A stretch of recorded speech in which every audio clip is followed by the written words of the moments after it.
Over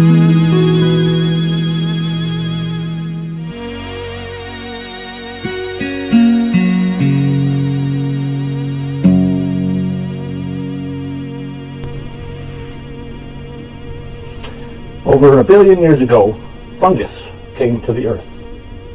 What they found here was water, rocks, sunlight, and a very primitive form of plant life that I've talked about in a previous video.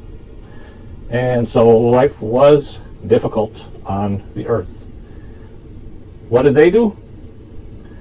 They did what they could, and they teamed up with those plants, those early proto-plants. And what the fungus was able to do was different than what the plants were able to do. They didn't compete with each other, first of all, but then they decided somehow to work together as well. The plants were using the water and the sunlight, and they were creating energy for life. The fungus was able to use the some of the rock and minerals, and they were also able to make use of the dead portions of the plants. After the plants had passed, the fungus were able to consume them and turn them into energy as well. And so they were both creating energy, they were both creating some other products which were different, and they both had root type systems, and those roots would touch each other and they would share what they had that was different with each other, allowing both species to evolve on the planet to create new varieties of plants and fungus. And as new plants came along, new fungus came and learned how to digest the dead remains of those plants. And that's actually where our soil comes from, is the long relationship between plants and fungus. So since the plants like sunlight and it's part of their operating, then they stay primarily on top of the ground, and the fungus don't make use of the sun, and so they now stay mostly under the ground. And of course, you might find the fungus if you do some digging and you see the white webbing type of stuff inside the soil. That means your soil is pretty good. It's also why you don't really want to disturb your soil that much, because you will be disrupting this life creation that's happening in your soil between the plant roots and the fungus. So that's an important relationship, and you can best take advantage of it if you want to garden, is to start your garden on top of the soil instead of digging into it. In some instances, you do need to dig into your soil. It may be what you have to do to prepare an area, but once it's prepared, then you should leave it undisturbed for the fungus's roots, its mycelium, to come and help colonize your soil, create a living environment with bacteria and nutrition, and that will benefit what you want to grow in your garden as well. So I did also have a video about making a garden without disturbing the soil. You can find other people that did videos about that as well. Now, so the fungus is a species, and with many variations now. And of course, the one that most everybody is most familiar with is the mushroom, which again, there are a huge variety of mushrooms. And some people like to eat them, some people don't. But because of their unique nature, they are a source of nutrition that isn't as available in plants. So they do make a good part of a healthy, diverse diet, although you can live without them too if that's your preference. The fungus are actually a completely unique species of life. There's the plant kingdom and there's the animal kingdom, and the fungal kingdom is distinct. It's not either or, although it is more related to the animal kingdom because it doesn't have any of the chlorophyll activity that sort of defines most all of the plant kingdom.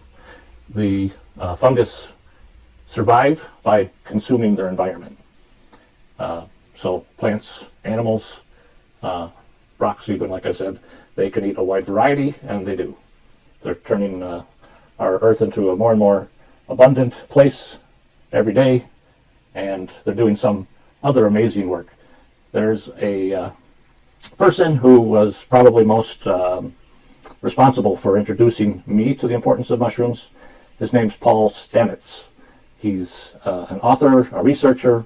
He's got a website, and he's got videos on YouTube, and he's got documentaries, which are probably available on the internet, but not necessarily on YouTube.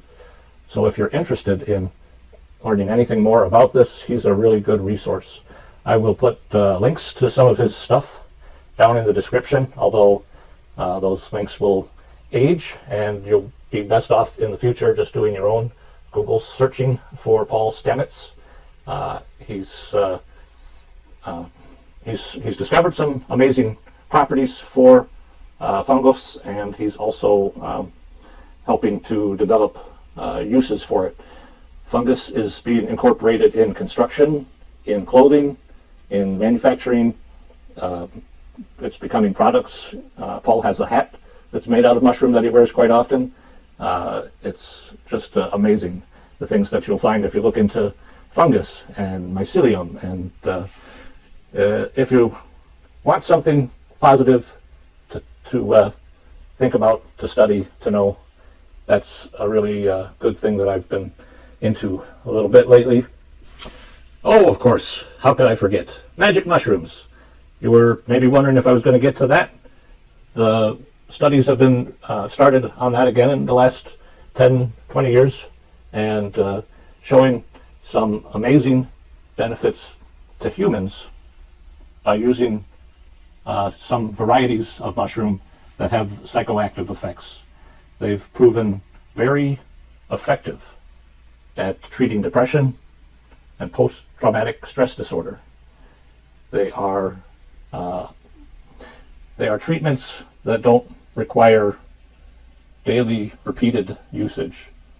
They can be taken just once, twice, 3 times, and their effects can be felt for years after that. Something else to think about, something else to know more about. So, yay! You've got a friend in the forest. So, like I said, Paul is an author. I'm not sure how many books he has, but if you're more into reading than videos, that's a great place to start. Go to your library. They probably got at least one of his books. And if you look into mushrooms, you'll find him mentioned in many books.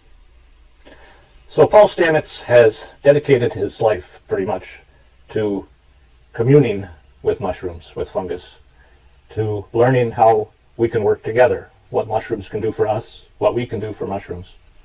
And, well, why shouldn't he? Mushrooms saved his mother's life. Mushrooms are powerful medicine. They can be deadly too. Don't just go playing with mushrooms. But we're only just beginning to learn what a powerful friend that mushrooms, mycelium. So if humans want to live on the earth eternally, they're going to need the fungus here to do their job. It would be good if we could appreciate them a little more, figure out how to help them do their jobs, and figure out how they can do more for us. That's what Paul's working on. My videos are here to help you find out more about the things that I find out about.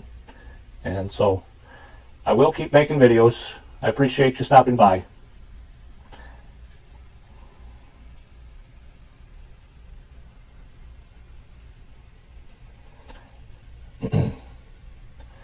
For me, it's not enough to tell you that I love you.